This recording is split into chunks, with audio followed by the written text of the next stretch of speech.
ingredients গুলো কি আছে আগে দেখি the more protective and more fantastic product process so এর মধ্যে আপনারা দেখেন অ্যাপেল স্টেম সেল আছে অ্যাপেল থেকে নেওয়া হয়েছে পলিফেনল ফ্লোরেটিন গ্রেপ এক্সট্রাক্ট থেকে নেওয়া হয়েছে রেসভারেট্রল রাইট অ্যাসাই বেরি থেকে অ্যান্থোসিয়ানিন বিটরুট থেকে ফাইটোকেমিক্যালস আছে ব্যাটালাইনস আছে রাসবেরি থেকে অ্যান্থোসিয়ানিন পমিগ্রেনেট আপনি জানেন যে ডালিম সেখান থেকে ফাইটোকেমিক্যালস রয়েছে নাইজেরা থেকে থাইমোকুইনন এবং এক্সট্রা আরো আছে এল-আর্জিনিন এল-আর্জিনিন হচ্ছে একটা অ্যামাইনো অ্যাসিড আপনারা জানেন যে আমাদের মানে 22 ধরনের অ্যামাইনো অ্যাসিড আছে রাইট প্রোটিন থেকে আমরা কত ধরনের অ্যামাইনো অ্যাসিড পাই 22 ধরনের এর মধ্যে 8 প্রকারের আছে এজেনশিয়াল বাকি 14 প্রকারের আছে নন এজেনশিয়াল এল-আর্জিনিন কিন্তু নন এজেনশিয়াল বাট আমাদের বডি এটা প্রোডিউস করতে পারে অনেক সময় লিটল বিট করে যদি আমরা এটা অন্যভাবে সাপোর্ট দিতে পারি তাহলে আমাদের জন্য এটা অনেক উপকার করে যাই হোক এই হচ্ছে আমাদের প্রোসেলের ইনগ্রেডিয়েন্টস ন্যাচারাল ইনগ্রেডিয়েন্টস প্রোসেল আমি যেটাকে বলি আমার প্রোটেকশন রিপেয়ার এবং রিনিউয়াল তিনটা কাজই আমার করবে প্রোটেকশন মানে সেলকে নষ্ট হওয়ার হাত থেকে রক্ষা করবে রাইট Yes. রিপেয়ার আমার ডিএনএ যদি নষ্ট হয়ে যায় তাকে রিপেয়ার করবে আমার নতুন কোষ যদি দরকার হয় সেটা রিনিউ করবে নতুন কোষ দিবে রাইট সো এখন নতুন কোষ দেওয়ার প্রশ্ন আসে কেন কেন আমাদের নতুন কোষ দরকার সেই জায়গায় আমরা আসব দেখেন আমাদের বডিতে যেমন importance of human stem cell এই স্টেম সেল কথাটার সাথে কে কে পরিচিত একটু হাত তুলে দিন আচ্ছা বাকিরা পরিচিত স্টেম কোষ মানে মূল কোষ মাতৃকোষ রাইট আচ্ছা আমরা যেদিন প্রথম আমাদের কোষ হয়েছিল বাবার শুক্রাণু আর মায়ের ডিম্বাণু মিলে that was stem cell also right সেই স্টেম কোষ থেকেই কিন্তু আমরা পুরো দেহ পুরো অবয়ব হয়েছে স্টেম কোষ হচ্ছে মূল কোষ যেখান থেকে আমাদের দেহ তার প্রয়োজনীয় অন্য কোষে রূপান্তর করে আমাদের দেহ কিন্তু যে সরি প্রত্যেকটা অর্গানের কোষ ডাইরেক্টলি তৈরি করে না আগে স্টেম কোষ হয় দেন রিকোয়ারমেন্ট অনুযায়ী সেই কোষে কনভার্ট হয় বুঝতে পেরেছেন মানে আগে থান কাপড় কিনেন এরপরে জামা বানাবেন ব্লাউজ বানাবেন পেটিকোট বানাবেন পায়জামা বানাবেন ফতুয়া বানাবেন এরপরে আগে থান কাপড় কিনেন রাইট হ্যালো সিম্পল আমাদের বডিতে আগে থান কাপড় মানে স্টেম সেল আগে হয় তারপরে রিকোয়ারমেন্ট অনুযায়ী এখন আপনার কোনটা দরকার হৃৎপিণ্ড যদি বলে আমার একটু ড্যামেজ হয়েছে তুমি কিছু কোষ বানিয়ে দাও লিভার বলে আমার দরকার 100টা আমাকে পাঠিয়ে দাও ফুসফুস বলতেছে আমার 50টা দরকার পাঠিয়ে দাও হাড় বলতেছে আমার 10টা দরকার পাঠিয়ে দাও রক্ত বলতেছে আমার এতটা দরকার পাঠিয়ে দাও তখন স্টেম সেল কনভার্ট হয়ে সেই সেলে রূপান্তর হয় বুঝতে পেরেছেন সো আমাদের শরীরের মূল যে কোষ দরকার স্টেম কোষ এটা তৈরি হয় আমাদের বোন ম্যারোতে কোথায় তৈরি হয় বোন ম্যারো মানে অস্থি মজ্জা হাড়ের মাঝে যে ফাঁকা অংশটা আপনারা হাড় যেরকম চাবান হাড়ের ভেতরে লাল অংশ থাকে এটাকে বোন ম্যারো বলা হয় সেখানে তৈরি হয় এবং সেখান থেকে আপনার শরীরের প্রয়োজন অনুযায়ী সেলে কনভার্ট হয় যে সেল দরকার দেখেন স্টেম সেল থেকে লিভার সেল হচ্ছে স্টেম সেল থেকে ইন্টেস্টাইনের সেল হচ্ছে স্টেম থেকে মাংসপেশির কোষ হৃৎপিণ্ডের কোষ নার্ভ কোষ যেটা দরকার সেটাতে কনভার্ট হচ্ছে রাইট এখন তাহলে প্রশ্নটা হচ্ছে স্টেম কোষের রিলিজটা দেখেন কিভাবে আপনার বয়সের সাথে সাথে কমে যায় আপনার বয়স যখন আলটিমেটলি 20 বছর 22 বছর পর্যন্ত আমাদের স্টেম সেল 25 পর্যন্ত ম্যাক্সিমাম আপনার যা লস তা পূরণ হয় অলমোস্ট এজন্য 25 এর পরে কিন্তু মানুষ আর হাইটে বাড়ে না রাইট 35 বছর যখন বয়স আপনার যদি 100টা স্টেম কোষ বডিতে দরকার হয় বডি তৈরি করবে 55 কয়টা 55 তাইলে 26 থেকে কিন্তু শুরু হলো ঘাটতি 35 এ গিয়ে ঘাটতির মাত্রাটা হচ্ছে 100টা দরকার হলে আপনার বডি 55টা পারবে 45টা পারবে না এভারেজ রাইট 35 এর উপরে কারা কারা আছেন একটা হাত তুলেন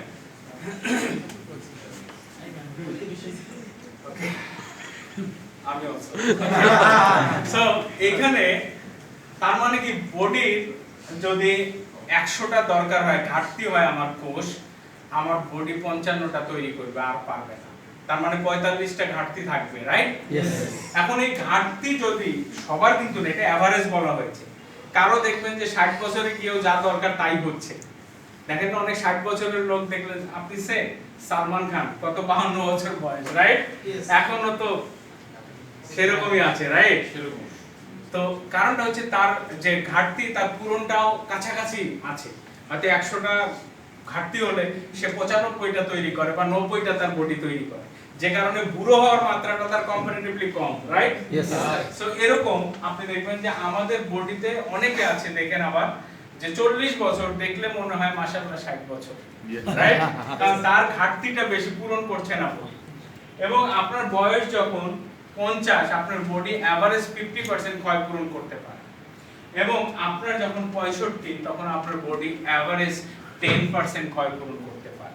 যে কারণে আমাদের দেশে এভারেজ আমরা বলি যে 65 বছরের পরে যদি মানুষ বাঁচে, 70 বছর যদি বাঁচে, মাশাআল্লাহ সারা জীবন যা সঞ্চয় করেছিল ওই 5 বছর ওষুধ কিনতে হাসপাতালে তার সব খরচ হয়ে যায়, রাইট? হ্যালো, কারণটা হচ্ছে কারণ তার বডি 100টা কোষ নষ্ট হলে 90টাই তৈরি করতে পারে না, 10টা কভার করতে পারে। এখন এই জায়গায় সবচেয়ে ফ্যান্টাস্টিক হচ্ছে আমাদের প্রসেল। আপনার ভাই 90টা তৈরি হয় না, প্রসেল খান, বাকি যে 90টা অন্তত 80টা আমার প্রসেল আপনাকে হেল্প করবে তৈরি।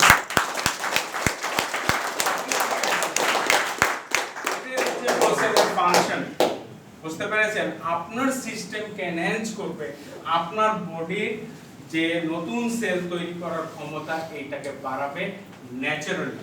এটা কি কোনো কেমিক্যাল? নো। টোটালি আমি তো দেখালাম আপনাদের কি আছে, রাইট? সো প্রকৃতিতে সবকিছুই আছে, শুধু আপনি চোখ মিলে দেখলেই পাবো, রাইট? সো আপনারা তো চোখ মেলে আছেন সবাই নাকি? চোখ আছেন কেউ? পাশে যদি কেউ চোখ বুজে থাকে একটু জাগিয়ে দেন প্লিজ। ওকে, সো আমাদের এই যে অভাবটা, এই অভাবটা পড়তে দেবে না, যে কারণে আমরা এই অভাব পূরণের জন্য আমরা প্রোসেল খাবো। এবং প্রোসেল আমাদের ডাইরেক্ট লিভিং সেলকে, জীবন্ত কোষকে রক্ষা করবে, প্রোটেকশন দেবে নষ্ট হওয়ার হাত থেকে। কোথা থেকে? প্রতি মুহূর্তে আমাদের শরীর কোষ ক্ষতির সম্মুখীন হচ্ছে ফ্রি রেডিকেল। আমি দেখিয়েছি বাতাস, পানি, শাক সবজি, ফল মূল প্রত্যেকটা জায়গায় ভেজাল, রাইট? Yes. আপনি খাবার খাবেন, শাক সবজি ফল মূল সব জায়গায়, ইভেন পেম্পরিতেও ভেজাল, রাইট? সো ভেজাল কোন জায়গায় নাই? সব জায়গায় ভেজাল। সো এই ভেজালের ভিড়ে প্রতি মুহূর্তে আপনার সেল ড্যামেজ হচ্ছে।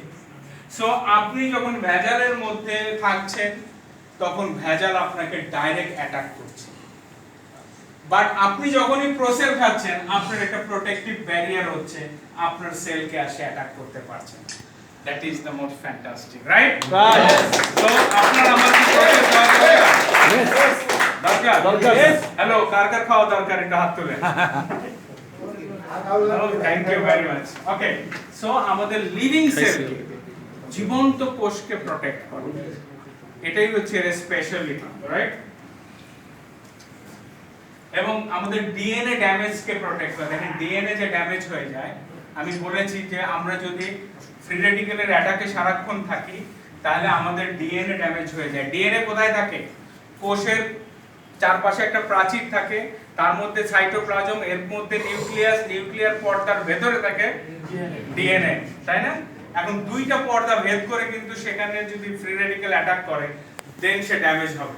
বাট সেই জায়গায় ভেতরে ঢুকে আমাদের প্রোসেলের যে অ্যান্টিঅক্সিডেন্ট ক্যাপাবিলিটি, সে গিয়ে ডাইরেক্ট ওখানে তার ড্যামেজটাকে প্রোটেক্ট করে।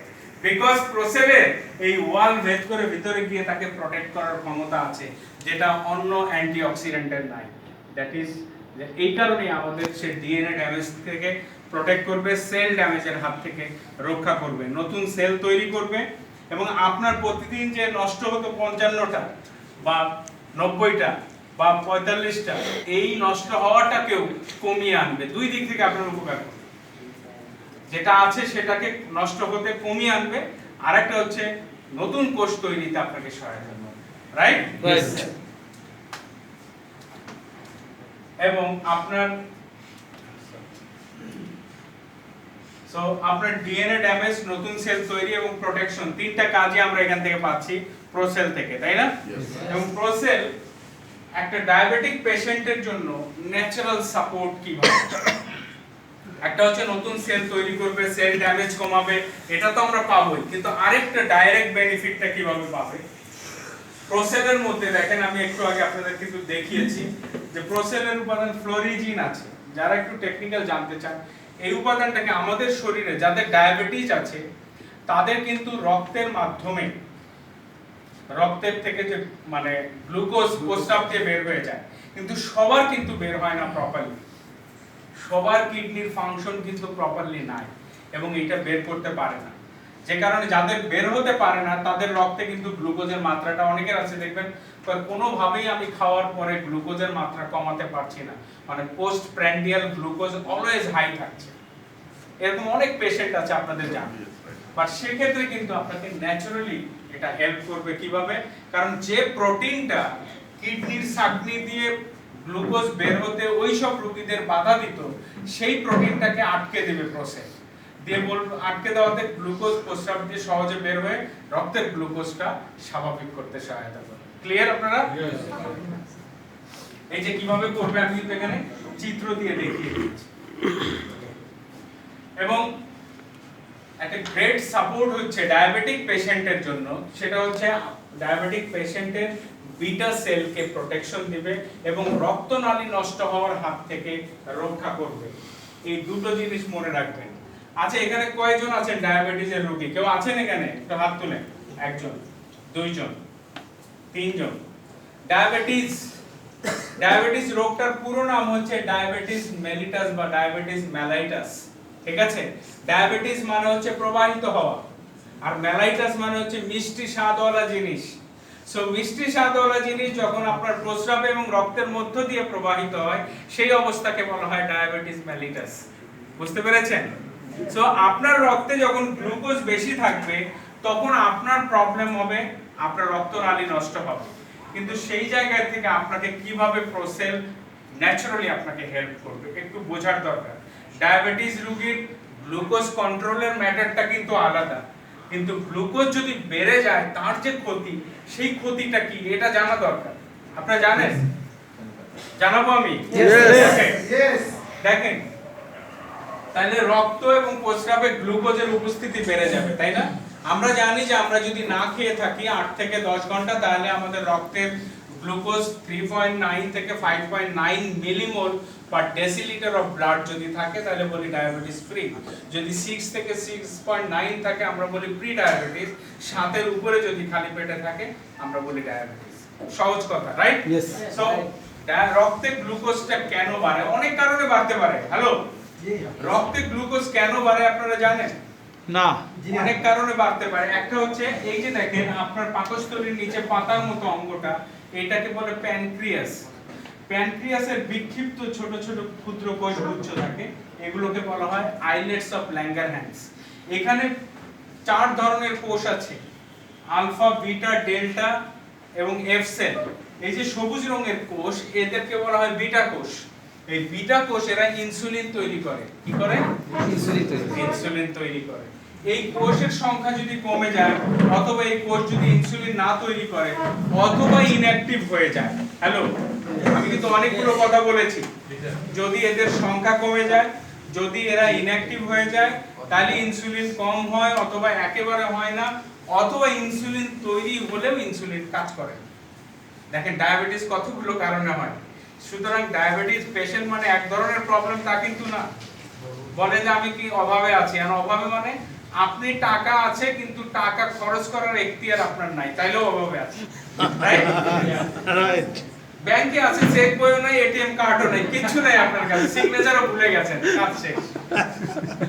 তার মানে আপনি অভাবে আছেন তাহলে, রাইট? রাইট। ওকে।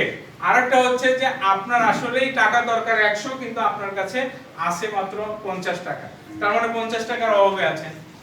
আবার টাকা দরকার 100, আছে 1 টাকা, তাইলেও অভাবে আছেন, রাইট? যে 50 টাকার অভাবে আছে সেও অভাব, আর যার টাকা আছে ব্যাংকে কিন্তু টাকা উঠাইতে পারছে না সেও অভাব, আর যার 100 টাকা দরকার 1 টাকা আছে উনিও অভাবে আছে। তিনজনই অভাবী মানুষ আমার কাছে আসছে। এখন তিনজনের সেবা আমি কিভাবে করব বলেন? আমাকে জানতে হবে এই কোন টাইপের অভাবী মানুষ, রাইট? তো যে ডায়াবেটিস রোগী আমার কাছে আসছে কোন ধরনের অভাবী এটা আমাকে না জেনে যদি আমি বলি তাহলে কাজ হবে? কিন্তু সবাই অভাবে আছে এটা আমি বুঝতে পেরেছি, রাইট? আর এটা ঠিক যে অভাবে থাকলে স্বভাব নষ্ট হয়, অন্তত এটা আমি জানি, রাইট? তো ডায়াবেটিস রোগীর যদি গ্লুকোজ বাড়ে তাহলে তার সবচেয়ে বড় ক্ষতি হয় রক্তনালী নষ্ট হয়ে যায়। তো যেহেতু অভাবে আছে, ফার্স্ট কাজ তার স্বভাব যেন নষ্ট না হয়, স্বভাব নষ্ট হওয়ার হাত থেকে বাঁচানোর রাস্তা আগে, এরপর আমি দেখি আমার সাধ্যমতো তার অভাব আমি দূর করতে পারি কিনা। ঠিক আছে, আমি বুঝাতে পেরেছি? এখন আপনার ইনসুলিন তৈরি, ইনসুলিন দেখেন এসে রক্তের কোষে, আমার শরীরের কোষে এসে রিসেপ্টর আছে, এখানে বসে, এরপরে দরজা খুলে যায়, গ্লুকোজ ভেতরে ঢোকে, শক্তি তৈরি হয়। এখন এইটার সংখ্যা যদি কমে যায়, ধরেন আপনার 100টা কোষ আছে কিন্তু ইনসুলিন রিসেপ্টরে আপনার বসতেছে হলো 50টা, 50টার দরজা খুলছে না, ওই গ্লুকোজ গুলো রক্তে যাচ্ছে, রক্তে থেকে যাচ্ছে, রাইট? আবার যদি মনে করেন 100টাই আছে কিন্তু প্রত্যেকটা দরজার উপরে এই যেখানে তালা আছে তালার ভেতরে মরিচা পড়ে চাবি দিয়ে আর কাজ হচ্ছে না, ঠিক আছে, চাবি আছে কিন্তু চাবি দিয়ে খুলছে না, সেটাও তো হতে পারে। দ্যাট ইজ আমরা বলি রেজিস্ট্যান্স। আপনি যে প্রতিদিনে যে বাজারে সবজির মধ্যে ভেজাল খাচ্ছেন, এই ভেজাল গিয়ে এই রিসেপ্টরের উপরে যদি বসে, এখানে বসলেও সে দরজা খুলবে। অনেক রোগী আছে ইনসুলিনের সমস্যা নাই, তার বডি ইনসুলিন তৈরি করছে কিন্তু দরজা খুলছে না, ইনসুলিন গিয়ে সাপুরে বিন বাজাচ্ছে কিন্তু সাপ উঠছে না, বুঝতে পারছেন? সাপ আর নাচে না, রাইট? সো এই জায়গাগুলো আমাদের সবচেয়ে বড় বুঝতে হবে, ডায়াবেটিক পেশেন্টের আমরা কোন জায়গায় সাপোর্ট দিব, তাকে ডাইরেক্ট গ্লুকোজ কন্ট্রোলে নাকি গ্লুকোজ বাড়তি থাকার কারণে তার যে ক্ষতি হচ্ছে সেই জায়গায় আমরা দিব তার যে ক্ষতি আছে সেই ক্ষতিটাকে পুষিয়ে নেওয়া, কমিয়ে দেওয়া এবং তাকে ভালো হতে সহায়তা করা এবং তার ইনসুলিন তৈরির কারখানা তাকে ভালো রাখতে সহায়তা করা। বুঝতে পেরেছেন? ক্লিয়ার আপনারা? ওকে, সো আমরা দেখি কিভাবে। স্যার এই প্রসেসটা আরেকবার আগে স্লাইড। আচ্ছা, এটা হচ্ছে এই যে আইলেটস অফ ল্যাঙ্গারহ্যান্স, এখানে বিটা কোষ আছে। বিটা কোষ 80% কোষই হচ্ছে বিটা কোষ, সবুজ রঙের কোষ বেশি না এখানে। জি। সো বিটা কোষের কাজ হচ্ছে ইনসুলিন তৈরি করা। কি তৈরি করা? ইনসুলিন। দেখেন বিটা কোষ ইনসুলিন তৈরি করছে, বাট এখানে যদি রিসেপ্টরে ময়লা থাকে, হ্যালো, আচ্ছা আমার একটা টাচ ফোন, রাইট? টাচ ফোনের উপরে আমার যদি কভার লাগিয়ে হাজারো টাচ করি, কাজ করবে? করবে না। সেম আমাদের বডিতে কোষের এই রিসেপ্টরের উপরে যদি ময়লা থাকে, টক্সিন যেটাকে আমরা বলি, আপনারা অনেকে শুনলে আশ্চর্য হবেন, আমেরিকার 94th অ্যানুয়াল যে মিটিং হয়েছে এন্ডোক্রাইনোলজি, সেখানে একটা রিপোর্ট প্রকাশ পেয়েছে। সো সেই রিপোর্টে দেখিয়েছে যে টলিফ্লুনাইড, যেটা আগাছা নাশ করার জন্য খেতে ইউজ করা হয়, কি টলিফ্লুনাইড খেতে দেওয়া হয়, কৃষকরা দেয় কি জন্য? খেতে যেন আগাছা না হয়, নিড়ানি দেওয়ার আলসের জন্য ওই কেমিক্যালটা ইউজ করে, রাইট? ওটা যখন দিবে তখন খেতে আগাছা হয় না, আপনারা অনেকেই জানেন, রাইট? তাতে কি হবে? ওই ঔষধটা ওই ফসলের মধ্যে থেকে যাবে, ওই ফসল যখন আপনি খাবেন ওই ঔষধটা আপনার শরীরে যাবে, ওই ঔষধ যখন, ওই কেমিক্যালটা যখন আপনার বডি থেকে কোষের রিসেপ্টরে বসবে তখন ইনসুলিন আপনার শরীরে থাকলেও কাজ করবে না। দ্যাট ইজ কল্ড রেজিস্ট্যান্স জনিত ডায়াবেটিস। বুঝতে পেরেছেন? আরেকটা গ্রুপ হচ্ছে সিক্রেটরি, মানে আপনার ইনসুলিন উৎপাদন কমে গেছে, সিক্রেশন কমে গেছে, খেজুর গাছের রস আর আগের মতো হয় না। বুঝতে পেরেছেন? হ্যালো, সিম্পল, আপনার বডির সিক্রেশনটা আর হচ্ছে না। সো সিক্রেটরি প্রবলেম না রেজিস্ট্যান্স জনিত প্রবলেম, এইটা কিন্তু আমি আপনি দেখছি না, আমাদের এটা আইডেন্টিফাই করার জায়গাও আমাদের নেই। সো এটা ধরা হয় বাংলাদেশে যত ডায়াবেটিক পেশেন্ট আছে 70% সিক্রেটরি, 30% হচ্ছে রেজিস্ট্যান্স জনিত প্রবলেম। এটা থাম্ব রুল, রাইট? ওকে, সো যেটা আসছে ক্লিয়ার, আপনি পার্সোনালি বসে আরো ক্লিয়ার হয়ে নিন। ওকে, আসল জায়গা যেটা, যে ডায়াবেটিস হলে প্রবলেমটা কোথায়? হ্যালো, ডায়াবেটিস হলে প্রবলেম হচ্ছে আপনার চিকন রক্তনালী ড্যামেজ হয়ে, এটাই হচ্ছে প্রবলেম। এই জন্য ডায়াবেটিসকে বলা হয় সব রোগের মা। কি বলা হয়? সব রোগের মা। এই কারণে বলা হয় যে রক্তে যখনই গ্লুকোজ বেড়ে যায় সেই বাড়তি গ্লুকোজ আপনার রক্তনালীকে নষ্ট করে ফেলে, এই জন্যই ডায়াবেটিস ডেঞ্জারাস।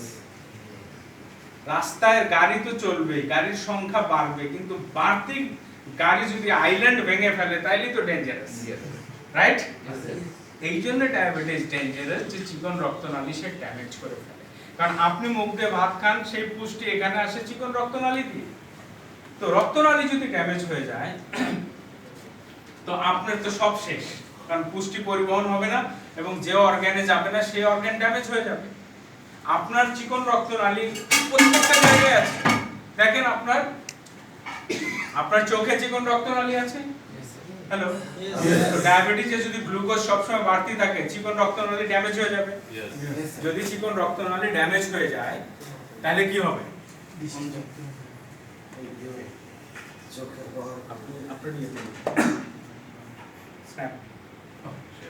ওকে, সো এই যে চিকন রক্তনালী সেটাতে যখন ড্যামেজ হবে, রাইট, তো এই ড্যামেজে আপনার কি হবে? চোখ নষ্ট হবে, যেটাকে আমরা বলি রেটিনোপ্যাথি। কি বলি? রেটিনোপ্যাথি। চোখের রেটিনা ড্যামেজ হয়। কি ডায়াবেটিস হলে চোখ নষ্ট হয় না প্রথম? এবং আপনার কিডনির সাকনি নষ্ট হয়ে যাবে, রাইট? তাহলে এটাকে আমরা বলি নেফ্রোপ্যাথি। এবং আপনার নার্ভে সাপ্লাই দেওয়া যে রক্তনালী, এই রক্তনালী ড্যামেজ হয়ে যাবে। সো রক্তনালী যদি ড্যামেজ হয়ে যায় তাহলে আপনার যে ব্লাড, যখন নার্ভ ড্যামেজ হয়ে, রক্তনালী ড্যামেজ হবে, আপনার নার্ভ যদি পুষ্টি না পায় তাহলে কি আপনার নার্ভ ভালো থাকবে? নো, থাকবে না। সো আপনার নার্ভ ড্যামেজ হয়ে যাবে। ডায়াবেটিস রোগীর কি হয়? চোখ নষ্ট হয়, কিডনি নষ্ট হয়, নার্ভ ড্যামেজ হয়, নেফ্রোপ্যাথি হয়। আমরা কি করি? আমাদের যে যখন আপনার ডায়াবেটিস হচ্ছে, প্রথমে তার চোখ নষ্ট হচ্ছে, এরপরে কিডনি নষ্ট হচ্ছে, এরপরে নার্ভ ড্যামেজ হচ্ছে, রাইট? এবং চিকন রক্তনালী আর কোথায় থাকে? হ্যালো, কোথায় থাকে? ইয়েস, পেনাইল এরিয়াতে থাকে। আচ্ছা, এটা লজ্জা পাওয়ার কিছু নাই। আমি আপনাদেরকে বলি, আমরা আমাদের এডুকেশনাল সিস্টেমে আমরা সব শিখি। পানিপথের যুদ্ধ কবে হয়েছিল, ওই যুদ্ধের কথা জেনে আপনার শরীরের লাভ আছে? কোনো লাভ নাই। বাট আপনার শরীরের অঙ্গের কোথায় কি হলে আপনি ক্ষতিতে পড়বেন এ কথা আমি আপনি জানি না। তাতে কি হয়? এই পানিপথের যুদ্ধে যখন আপনি লিপ্ত হন তখন বিপদে পড়ে না। বুঝতে পেরেছেন আমি কি বুঝাতে চেয়েছি? অনেকে পিএইচডি হোল্ডার, বাট সে জানে না যে তার কনজুগাল লাইফে কিভাবে তার পার্টনারকে হ্যাপি করতে হবে, কারণ সে এটা জানে না। বন্ধু বান্ধবের কাছে শুনে অথবা এই ইদানিং পর্নোগ্রাফি দেখে শিখে, রাইট? বাট এটা হচ্ছে আমার মতে এটা আসলে এটা উচিত হচ্ছে টেক্সটের একটা পার্ট করে দাও, রাইট অর রং? এটা টেক্সটের অংশ করে দেওয়া উচিত। সো এই যে পুরুষের পেনাইল এরিয়াতে যে ব্লাড ভেজেল আছে, এই ভেজেল ড্যামেজ হয়ে যাবে যদি রক্তনালী বেশি গ্লুকোজ থাকে।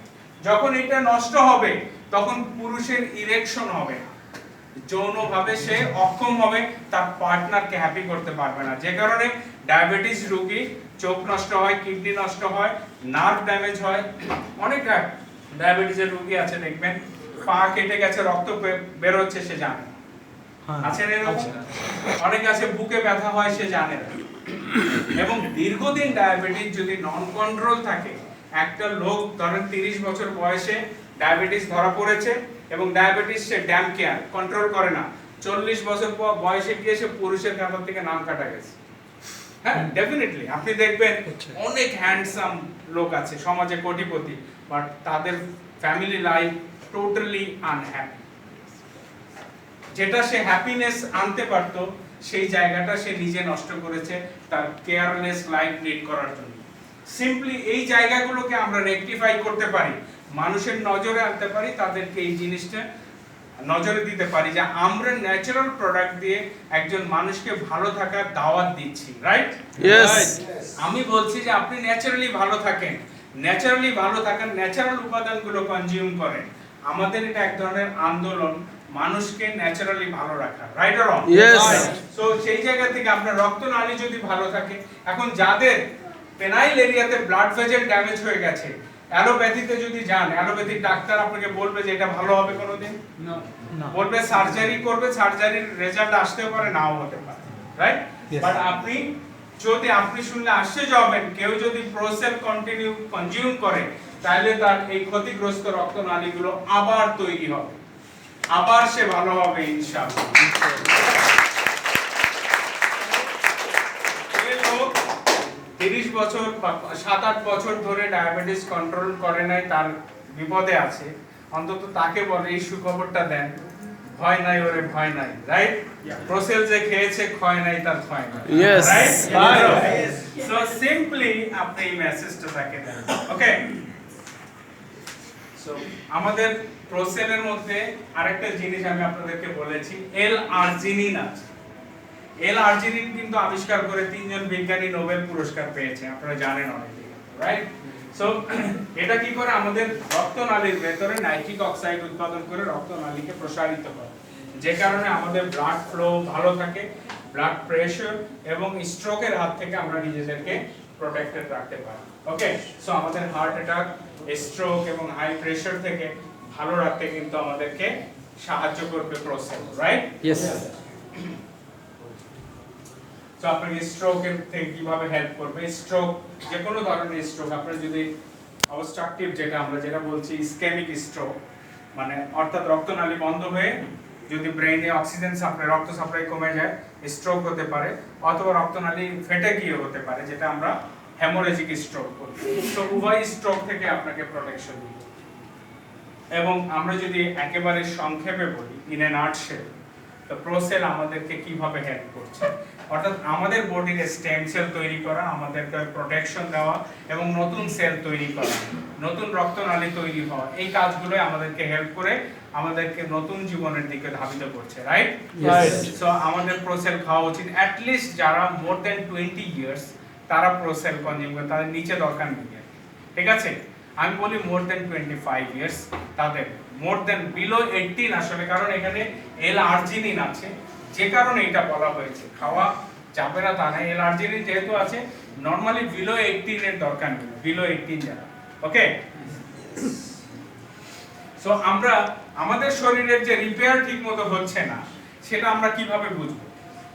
আমাদের শরীরের বডির যে ক্ষয় যে পরিমাণ হচ্ছে, সেই পরিমাণ ক্ষয় পূরণ হচ্ছে না, সেটা আমরা বুঝবো কিভাবে? যদি এই চিত্র দেখি, সকালে অনেকে ঘুম থেকে উঠে ঝিমানো কাটে না, হ্যালো, কতজন আছেন সকালে ওঠার পরে এরকম চেহারা হয়, হ্যালো? তার মানে আপনি বুঝবেন যে আপনার শরীরের যা ঘাটতি তা পূরণ হয়নি, ঠিক আছে? তাহলে আপনি যখন ঘুম থেকে উঠে এরকম থাকবেন, দ্যাট ইজ যা আপনার দরকার ছিল তা পেয়েছেন। এখন প্রোসেল খেয়ে ঘুমাতে যান, দেখবেন সকাল, what is nice day, okay, fresh লাগবে আপনার, সো আপনার বডির ক্ষয় পূরণ হবে, ঠিক আছে? তাহলে প্রোসেল খাওয়া দরকার, যাদের এরকম আছে। Yes. সো প্রোসেল আমরা কিভাবে খাবো, আমি আপনাদেরকে 2 পদ্ধতি দেখিয়েছি এখানে। একটা হচ্ছে আপনি জিহ্বার নিচে, আমাদের সাবলিঙ্গুয়াল যে জায়গাটা জিহ্বার নিচে, আপনারা অনেকেই জানেন হয়তো, জিহ্বার যেখানে নিচে এই জায়গাতে কিন্তু আমাদের হৃৎপিণ্ডের ডাইরেক্ট কানেক্টিভ চ্যানেল আছে, রাইট? যে কারণে আপনি যখন সাবলিঙ্গুয়াল দিবেন তখন ডাইরেক্ট দেখেন কত দ্রুত অ্যাবজর্ব হয়ে ব্লাডে চলে, সে উইদিন সেকেন্ড, কয়েক সেকেন্ডের মধ্যেই ব্লাডে চলে যাবে। এভাবে আপনি দিতে পারেন, অথবা আপনি পানিতে গুলিয়ে খেতে পারেন, যে কোনো ভাবে, রাইট? আপনার পছন্দের মতো যে কোনো পদ্ধতিতে আপনি খেতে পারেন, ওকে? পরিমাণটা স্যার কি হবে? পরিমাণ একটা স্যাচে প্রতিদিন, একটা স্যাচেতে 3 গ্রাম আছে, একটা স্যাচে একটা পাতায় 3 গ্রাম করে থাকে। দুইটাই ইফেক্টিভ হবে, এটা খুব র‍্যাপিড যাবে, বাট অনেকে জিহ্বার নিচে দিতে দিতে দেখা যায় দাঁতের ভিতরে বাইরে পড়ে যাচ্ছে, ঠিক আছে? সাবলিঙ্গুয়াল, ঠিক আছে, অনেকে দিতে পারবে না, তো সেই ক্ষেত্রে আপনি যদি কাউকে খাইয়ে দেন, তাহলে জিহ্বার নিচে দেওয়াটা খুব ইজি, মানে নিজে নিজে জিহ্বার নিচে খাওয়াটা একটু টাফ, অনেকের ক্ষেত্রে টাফ, ঠিক আছে? তো সেই ক্ষেত্রে আপনি সাবলিঙ্গুয়াল খুব র‍্যাপিড আসে, দুইটাই সমান রেজাল্ট পাবেন, বাট সাবলিঙ্গুয়াল যদি যারা দিবে এটা আরো ভালো আর কি, এজন্য বলছি সাবলিঙ্গুয়ালও দিতে পারেন। দিনে একটা করে স্যাচে এনাফ, রাইট? বাট যারা পেশেন্ট প্রবলেমে ভুগছে, বড় কোনো প্রবলেমে আছে, তাদেরকে দিনে 2টো করে যে কোনো সময় আপনি এখন যে মানে এমটি স্টমাক তো আমি বলেছি স্টমাক ফাঁকা থাকলে অ্যাবজর্পশন র‍্যাপিড হবে এই জন্যই এমটি স্টমাকে বলা হয়। এবং আপনি খাওয়ার পর পর খেলে আপনার খাবার থেকে যে পুষ্টি নিয়েছেন আর এই পুষ্টি ওরা মারামারি করবে কে আগে যাবে সিনেমা হলে কে আগে ঢুকবে সো আপনি তার একটা স্পেস দেন ফাঁকা যখন গেট ফাঁকা তখন তুমি ঢুকে যাও রাইট এই জন্য আগে বলা হয়। মারামারি হবে Yes.